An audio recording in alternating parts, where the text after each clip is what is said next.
మాత్రమే చేయటం జరిగింది. హామీలకు సంబంధించిన విధి విధానాలను రూపొందించే పని ఇంకా కొనసాగుతున్నందున అది పూర్తయిన వెంటనే అమలుకు అవసరమైన పూర్తి నిధులు కేటాయిస్తాం. ఎన్నికల ప్రణాళికలో చెప్పిన ప్రతి హామీని నెరవేర్చేందుకు కృతనిశ్చయంతో ఉన్నాం. రైతుల కోసం ప్రకటించిన వరంగల్ డిక్లరేషన్, హైదరాబాద్లో ప్రకటించిన యువ డిక్లరేషన్, చేవెళ్లలో ప్రకటించిన ఎస్సీ ఎస్టీ డిక్లరేషన్, కామారెడ్డిలో ప్రకటించిన బీసీ మైనారిటీ డిక్లరేషన్ అన్నింటినీ ఖచ్చితంగా అమలు చేస్తాం. రాష్ట్రం పారిశ్రామికంగా అభివృద్ధి చెందటం వలన ఎన్నో సమస్యల పరిష్కారం అవుతాయి. లక్షలాది మందికి ఉపాధి అవకాశాలు దొరుకుతాయి. ఉత్పాదకత పెరుగుతుంది. అందుకే తెలంగాణ రాష్ట్రం సత్వర పారిశ్రామిక ప్రగతి సాధించేందుకు అన్ని చర్యలు ప్రారంభించాం. ఈ దిశగానే గౌరవ ముఖ్యమంత్రి శ్రీ రేవంత్ రెడ్డి గారు మరియు మన ఐటీ పరిశ్రమల శాఖ మార్చులు శ్రీ దుద్దిళ్ల శ్రీధర్ బాబు గారు ఇటీవల స్విట్జర్లాండ్లోని దావోస్లో జరిగిన వరల్డ్ ఎకనామిక్ ఫోరం వార్షిక సమావేశంలో పాల్గొన్నారు. మన రాష్ట్రానికి భారీగా పెట్టుబడులు తెచ్చే లక్ష్యంతో పలు పారిశ్రామికవేత్తలతో వరుస సమావేశాలు నిర్వహించారు. తత్ఫలితంగా మన రాష్ట్రానికి దాదాపు 40,000 కోట్ల రూపాయలకు పైబడి పెట్టుబడులు రానున్నాయని ఈ సందర్భంగా చెప్పటానికి సంతోషిస్తున్నాం. తెలంగాణ ప్రభుత్వం అనుసరించబోయే విధానాలను ప్రఖ్యాత పారిశ్రామికవేత్తలు ప్రశంసించిన విషయాన్ని కూడా ఈ సందర్భంగా మీకు తెలియజేస్తున్నాం. తెలంగాణలో పెట్టుబడులు పెట్టేందుకు అత్యంత సానుకూలత వ్యక్తం కావటం మా పాలనపై ఉన్న నమ్మకానికి నిదర్శనం. ఈ పెట్టుబడుల ద్వారా మన రాష్ట్ర స్థూల ఉత్పత్తి పెరిగి ప్రజలకు సంపద పెరుగుతుంది అనటంలో ఎటువంటి సందేహం లేదు.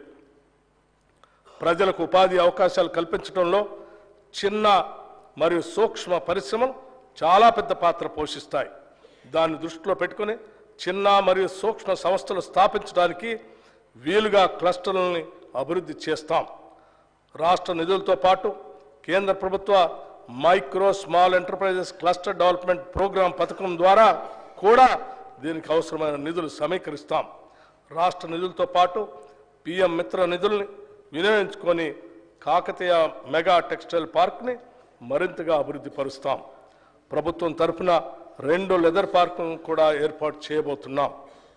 పారిశ్రామిక అభివృద్ధి అనేది ఒక చోట కేంద్రీకృతం అయినప్పుడు ప్రాంతీయ ఆర్థిక అసమానతలు తలెత్తుతాయి. ఇది దృష్టిలో పెట్టుకొని రాష్ట్ర నలుమూలలు అభివృద్ధి చెందడానికి ఫార్మా క్లస్టర్లను ఏర్పాటు చేయడానికి నిర్ణయించాం. ఈ క్లస్టర్ల ఏర్పాటులో భూసేకరణ జరిగేటప్పుడు ప్రజల ఇళ్లకు ఆస్తులకు నష్టం వాటిల్లకుండా వాటి నివాస స్థలాలకి దూరంగా ఏర్పాటు చేయటం జరుగుతుంది. తెలంగాణ రాష్ట్రానికి తీర ప్రాంతం లేదు. అందువల్ల సరుకు రవాణా పోర్టులు అందుబాటులో లేవు.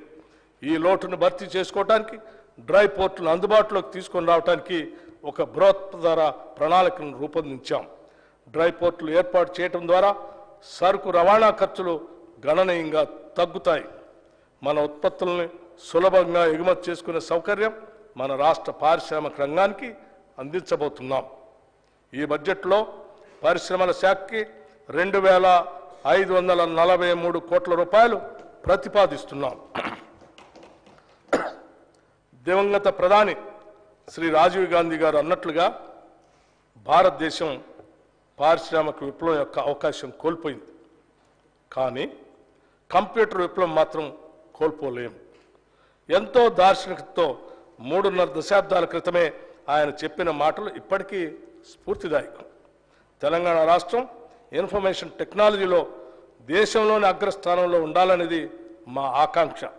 ఐటీ రంగంలో అభివృద్ధి సాధించడం ద్వారా తెలంగాణలోని గ్రామీణ ప్రాంతాల ప్రజలకి మరింత అధునాతన సౌకర్యాలు కల్పించడానికి వీలు కలుగుతుంది. అంతేకాకుండా ఎంతోమందికి ఉపాధి అవకాశాలు లభ్యమవుతాయి. ఐటీ రంగానికి మరింత మెరుగుపరిచిన విధానాన్ని రూపొందించేందుకు రాష్ట్ర ప్రభుత్వం సిద్ధంగా ఉంది. గ్రామీణ ప్రాంతాల అభివృద్ధి మరియు ప్రజల జీవన స్థితిగతులను మెరుగుపరచడానికి వీలుగా ఆర్టిఫిషియల్ ఇంటెలిజెన్స్ను ఉపయోగించుకుంటాం. ఐటీ రంగంలో భారీ పెట్టుబడులతో ముందుకు వచ్చేవారికి అత్యంత సులువైన విధానాలతో స్వాగతం పలకటమే కాకుండా భవిష్యత్తులో కూడా వారికి ఎలాంటి సమస్యలు తలెత్తని పటిష్టమైన విధానాలని రూపొందిస్తున్నాం. అత్యంత అధునాతనమైన మౌలిక సదుపాయాలు కల్పించడం ద్వారా ఐటీ రంగంలో నైపుణ్యం మరింత వృద్ధి చెందే విధంగా మా నూతన పాలసీ ఉంటుంది. హైదరాబాద్లోని ఐటీ పరిశ్రమ రోజు రోజుకి అభివృద్ధి చెందుతున్నది. ఐటీ పరిశ్రమలతో హైదరాబాద్ కిటకిటలాడుతున్నది. కానీ రాష్ట్ర సమగ్రాభివృద్ధి జరగాలంటే ఒక్క హైదరాబాద్ మాత్రమే అభివృద్ధి జరిగితే సరిపోదు. ఇలాంటి అభివృద్ధి తెలంగాణ రాష్ట్ర నలుమూలలకు కూడా విస్తరించాలి. ఈ కారణంగా ఐటీ పరిశ్రమను ద్వితీయ తృతీయ శ్రేణి నగరాలకు విస్తరించేందుకు ప్రణాళికలు రచిస్తున్నాం. రాష్ట్ర వ్యాప్తంగా అన్ని ప్రాంతాల్లో ఐటీ పరిశ్రమలు రావాలంటే పటిష్టమైన విధానం ఉండాలి. అందుకే అమెరికాలోని ఐటీ సర్ అనే సంస్థతో సంప్రదింపులు జరుపుతున్నాం. దీనివల్ల తెలంగాణ రాష్ట్రం ఐటీ రంగంలో తిరుగులేని శక్తిగా మారుతుందనటంలో సందేహం లేదు. దేశంలోనే అత్యంత పటిష్టమైన ఫైబర్ నెట్వర్క్ కనెక్షన్ ఉండే రాష్ట్రంగా తెలంగాణని తీర్చిదిద్దుతాం. ఈ బడ్జెట్లో ఐటీ శాఖకు 774 కోట్ల రూపాయలను ప్రతిపాదిస్తున్నాం. ప్రజాస్వామ్యం అనేది కేవలం ప్రభుత్వ రూపం కాదు. ఇది ప్రాథమికంగా అనుబంధిత జీవన విధానం, ఉమ్మడి కమ్యూనిటీ అనుభవం. ఇది తప్పనిసరిగా తోటివారి పట్ల గౌరవం మరియు గౌరవప్రదమైన వైఖరి అన్కోట్ డాక్టర్ బిఆర్ అంబేద్కర్. గ్రామాల అభివృద్ధితో ప్రతి పల్లె కళకళలాడేలా చేయటమే మా ప్రభుత్వ ప్రాధాన్యత. అందుకే గ్రామీణ అభివృద్ధి విషయంలో గత 10 ఏళ్లలో పడ్డ తప్పటడుగుల్ని సరిచేయబోతున్నాం. ప్రతి గ్రామం యూనిట్గా గ్రామాల అభివృద్ధికి ప్రణాళిక తీసుకొని ముందుకు వెళుతున్నాం. మనస వాచ కర్మణ ప్రజాస్వామ్య వ్యవస్థలో తమ కర్తవ్యాల్ని తామే నిర్వర్తించేలాగా చూస్తాం. ఇది మేమేదో ప్రజాస్వామ్యానికి చేస్తున్న మేలు కాదు.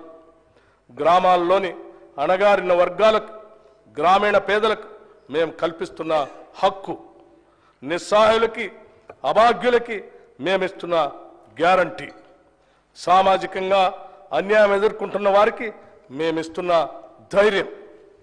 మీకు తెలుసు, దేశానికి గ్రామాలే పట్టుగొమ్మలని మహాత్మా గాంధీ చెప్తే దాన్ని ఆచరించి చూపించిన గొప్ప ప్రధాని కీర్తిశేషులు రాజీవ్ గాంధీ గారు. దేశంలో గ్రామ స్వరాజ్యానికి బాటలు వేసేందుకు ఆనాటి ప్రధాని రాజీవ్ గాంధీ ప్రభుత్వం 73-74వ రాజ్యాంగ సవరణను ప్రతిపాదించింది. గ్రామ పంచాయతీలకి ఆర్థిక వెసులుబాటు కల్పించడమే కాకుండా వారి అభివృద్ధి ప్రణాళికను వారే రూపొందించుకునే విధంగా కేంద్రం నుంచి నేరుగా నిధుల్ని పంచాయతీలకు అందజేసిన ఘనత అప్పటి కాంగ్రెస్ ప్రభుత్వానికే దక్కుతుంది.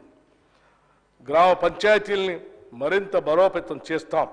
సకాలంలో నిధులు అందించి గ్రామాభ్యుదయానికి బాటలు వేస్తాం. గ్రామీణ ప్రాంతాలలో సురక్షిత తాగునీరు ఇప్పటికీ పూర్తిగా అందుబాటులో లేదు. 35,752 కోట్ల రూపాయలు ఖర్చు చేసి మిషన్ భగీరథ పూర్తి చేశామని గత ప్రభుత్వం గొప్పలు చెప్పింది. వాస్తవానికి ఇన్ని వేల కోట్లు ఖర్చు చేసినా ఈనాటికి రాష్ట్రంలో సురక్షిత మంచినీరు లేని గ్రామాలు ఎన్నో ఉన్నాయి. కేంద్ర జల మంత్రిత్వ శాఖ కూడా అప్పటి రాష్ట్ర ప్రభుత్వం తెలంగాణలో 100% ఇళ్లకు సురక్షిత మంచినీరు అందుతుందని చెప్పడాన్ని తప్పుబట్టింది. ఈ విషయంలో అప్పటి రాష్ట్ర ప్రభుత్వం తప్పుడు నివేదికలు ఇవ్వటం వల్ల కేంద్ర జల మంత్రిత్వ శాఖ మన రాష్ట్రానికి హక్కుగా రావాల్సిన నిధులు కూడా ఇవ్వలేదు. స్థానికంగా ఉన్న నీటి వనరుల్ని వాడుకోవటం కాకుండా సుదూర ప్రాంతాల నుంచి పైప్ లైన్ల ద్వారా తాగునీరు అందించే ప్రయత్నం చేయటం వల్ల ఖర్చు ఎన్నో రెట్లు పెరిగి చివరకు సమస్యలు తలెత్తుతున్నాయి. స్థానిక నీటి వనరులను నిర్లక్ష్యం చేసి ఎక్కడి నుంచో నీరు తేవటం అనేది ప్రయాసతో కూడుకున్న పని. కేవలం కాంట్రాక్టులు మాత్రమే ఈ కార్యక్రమం ద్వారా లాభపడ్డారు. ఈ కారణంగా గ్రామీణ పేదలు సురక్షిత మంచినీటి కోసం